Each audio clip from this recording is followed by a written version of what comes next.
It's Saturday. The breakfast dishes are still in the sink. The laundry from last week has migrated from the dryer to a chair or has been sitting in the basket for ages. And your inbox says 2,943. And someone just asked you where their shin guards are. You're successful on paper, but inside you feel like you're treading water with a backpack full of bricks. If that's you, you're definitely not alone. This isn't a do it all in 24 hours episode.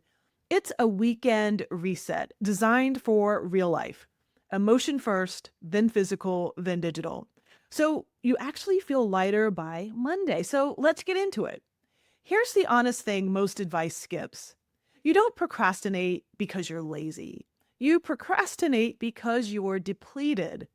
Every unmade choice, paper pile, email obligation, withdraws from your mental battery. And by the weekend, you are on 3%. And when you also carry caregiving, carpools, grocery runs, aging parents, and a full workload, your brain's smartest move is to avoid anything that looks like more decisions. That's not failure. That's a nervous system doing triage. But avoidance creates a loop. The more we avoid, the heavier it all feels, the more shame we carry, and the less we start. So we'll break the loop where it begins with emotional clutter. So you can reclaim just enough capacity to move the visible and digital pieces. Emotional clutter is the weight you carry that no one else sees, the expectation to be available, the story that slowing down means falling behind, the quiet fear that if you put one ball down, it all drops. If you feel tired before you begin, that makes sense. You've been on for everyone. Think of emotions as data, not directives. Shame, saying you should have handled this, is data that you value order, not a verdict that you failed. Guilt, whispering you're letting them down, is data that relationships matter, not proof you can never rest.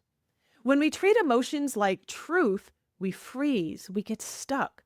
When we treat them like signals, we take action. Also, can we stop pretending anyone's pantry looks like a magazine when there are 3 kids, a labradoodle, and soccer season? The goal isn't aesthetic perfection, it's functional relief. And as the saying goes, done is kinder and better than perfect. If your weekends start with overwhelm, it's not because you don't know how to tidy or declutter. It's because you're carrying too much emotional weight, expectations, guilt, and the belief you have to keep everyone happy. So, how do you clear emotional clutter when you're already exhausted? So, here's some tactics. One, name 3 weights. Write down 3 expectations that you carry that drain you. For example, always saying yes, or feeling like you have to answer instantly, or finding that you're always the default parent. 2, challenge one story. Ask, who gave me this? And do I still choose it for this season? 3, release one small load. Decline one request. Defer one non-urgent promise, or renegotiate one expectation for the next 2 weeks. That small permission slip isn't cosmetic. It restores capacity. And with a little inner room, you can face the thing that's probably shouting the loudest, the physical clutter you can't unsee. You will feel a tiny exhale after releasing even one expectation. Protect it. Because we're going to convert that breathing room into a visible win, not for the gram, but to lower your stress on site. Physical clutter is loud. Studies link chaotic spaces with elevated stress. Every pile says you're behind and there's more work to do. That's why spotless house advice can feel insulting. You're not lazy. You are outnumbered by objects and obligations. I am certainly outnumbered by objects. And that's good news because can I tell you, sometimes I'm really hard on myself. I go to other people's immaculate homes and I think, sometimes out loud, like, are you about to put your house on the market or something? Because it is that decluttered. And then I go home and I'm like, good grief, Julie, do your filing already. Look, real life has snack wrappers in the mini door van or returns in the trunk, a random drawer of junk in the kitchen, and a mysterious basket of single socks. Just as an aside, I finally did myself the favor of getting rid of the single socks that were piled in a basket for like a year. Can I tell you the joy, like literal joy that it brought me? Look, we're not going for museum quality minimalism. We're going for stress reduction you can feel every time you walk past a spot. Like when I walk past the spot where the basket of socks used to be. Clutter is, at its core, deferred decisions. So we'll simplify decisions with rules, not willpower. First, the next week rule. If you don't need it in the next 7 days, it doesn't live on your surfaces. Then, the one home rule. Every item earns a home. If it can't, it exits.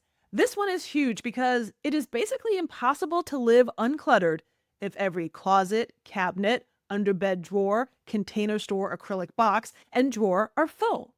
Saying goodbye to stuff and then donating it to someone who will use and appreciate it is a great gift to give. And then a departure box or bag. One box or bag for donations or returns that you put in a visible space. And the visible space is important because it's easy to move stuff from one cluttered junky spot and then create a new cluttered junky spot with all the stuff waiting to go to Goodwill or back to Costco. Ask me how I know. So you may need to put the departure bag or box somewhere where it's visible or maybe even in the way so that it actually leaves your home. If the sight of your counters, desk, or car spikes your stress, you don't need a whole house or vehicle overhaul. You need one visible victory that you can feel today. So how do you reset your space without turning it into another full-time job? One, pick one stress hotspot, an entry table, a kitchen counter, a desk, a seat in your car. And then two, apply the next week rule, item by item. Everything goes to its home, the departure box or bag, or into the trash.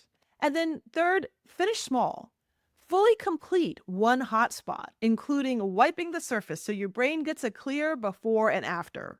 One finished zone isn't vanity, it's evidence. That evidence fuels momentum for the quietest, draining clutter, digital noise. When you stand in front of that finished spot, notice the tiny lift in your chest. That's agency. And we're going to use that to quiet the pings and pop-ups that steal your attention before breakfast. Digital clutter is sneaky because it masquerades as productivity. But every notification is an open loop demanding attention. Constant context switching burns energy that you need for real decisions. If you're a manager, mentor, parent, or caregiver, your phone is mission control. I get that. So turning it off for a whole day may not feel realistic. So we'll make small, humane edits that reduce your decision load without breaking your role. Think systems, not sprints. We will lower the default flow of digital noise and add one tiny ritual that you can keep. First, have a notification diet. Turn off push notifications for one critical app this weekend. Next, inbox floodgate. Consider creating a rule that auto archives newsletters to, say, a read later folder. And then a D&D, not Dungeons and Dragons, ritual. At the day's end, make sure your phone is on Do Not Disturb early. Once all of my kids are in the house and accounted for, my Do Not Disturb is on. And as an aside, I use the setting where my screen changes from color to black and white and dims a little. Now, I have to admit that I sometimes override it if I'm in the middle of something, but at least that interruption forces me to make the conscious decision to stay up later than I told myself I was going to. If your brain feels fried before 10 a.m., it may not be because of work. It may be digital clutter, notifications, pings, and 1,000 tiny open loops. How do you calm your digital world without spending hours organizing files? First, delete 50 emails in bulk. You won't miss them, but you'll feel lighter. Then, unfollow 5 to 10 accounts that drain you.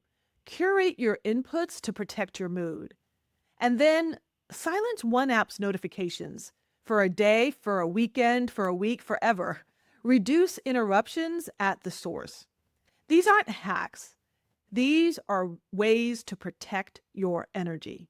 With fewer leaks, you have the clarity to make better decisions, which is the whole point of doing a reset. You've lightened the inside, your emotions, and you've quieted what you see by dealing with the physical, and you've softened the noise by confronting the digital. What you feel now isn't perfection, it's capacity. And capacity is what turns good intentions into forward motion. So start where it's heaviest for you: emotional, physical, digital. Time box 25 to 30 minutes. Enough to matter, but short enough to just get started. Pair each session with a pleasant ritual, music, favorite drink, and then use if-then plans to protect it. If the game gets rained out, then I'll do my departure box or bag run. Treat this as a weekend reset, not a life overhaul. Remember, progress over performance. So let's get down to brass tacks. First, write one permission slip that you will actually honor this weekend. For example, I'm allowed to say no, or I don't have to answer that email or text immediately. 2, finish one visible hotspot using the next week rule plus the departure box or bag. 3, do one digital edit. Delete 50 emails, unfollow 10 accounts, or silence one app. Small hinges swing big doors. One permission, one surface, one setting. And then momentum comes in to help to do the rest. And you know that's true. You know that thing that you've been avoiding, and then you'll say you'll do it for 20 minutes, just 20 minutes. Clean, file your papers, work out, whatever. And then you end up doing it for an hour. If you're ready to turn this capacity into confident decisions about what's next, join my free masterclass, Get Unstuck and Move Forward with Confidence. You'll find the link in the description. It's designed for busy, ambitious professionals who want clarity without the burnout. And subscribe for more shame-free tools and encouragement each week. See you next time.